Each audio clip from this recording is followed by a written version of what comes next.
Ambassador Haley, speak to the parents out there. There are probably TikTok apps on half the phones in this auditorium. No, I'm going to speak to the fact that two people hit me and you didn't let me respond. So let's she's doing the entire talk commercial. about the Chinese land from 10 years ago. Yes, I brought a fiberglass company 10 years ago to South Carolina.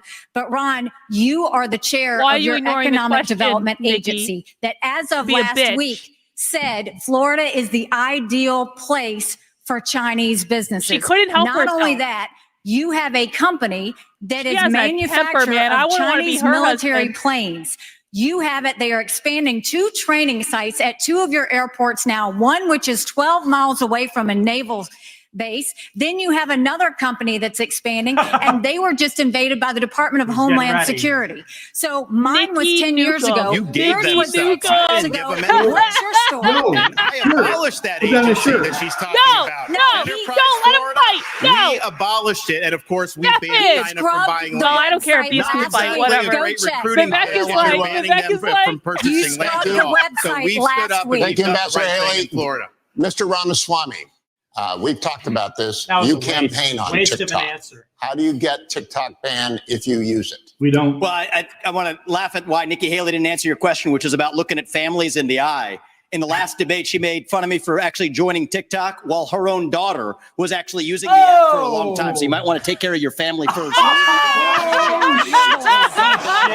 next generation of Americans who use it. That's actually the point. Yeah, her supporters propping her up. That's fine. Here's the truth. The easy answer is actually to say that we're just going to ban one app. We got to go further. We have to ban any U.S. company actually transferring U.S. data to the Chinese. Here's a story most people don't know. Airbnb hands over U.S. user data to the CCP.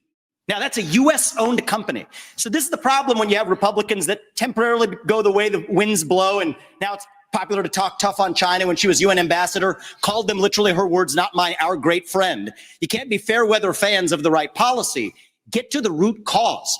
Even U.S. companies in Silicon Valley are regularly doing it.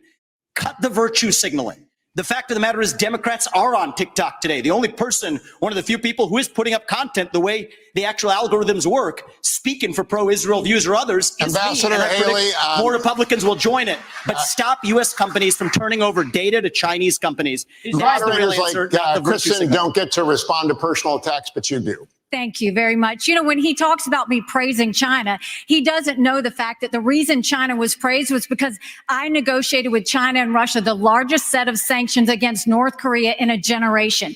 That is literally the reason North Korea stopped testing ballistic missiles. So I said China did good on their part. That was a negotiation you could never do. Is what you said, Nikki. Those are your words, not mine. And so just own up to it. You would never have been able to get that negotiation done. But don't lie to the people about what you've said or what you've done in South Carolina. My entire career at the United Nations. Every day I fought China, and I did it by making sure no one could get any agency heads in the UN. I did it by making sure that we called them out on human rights. I did it by making sure that we held them accountable on everything that they did. That's the reason we got out of the Human Rights Council. That's the reason we called them out.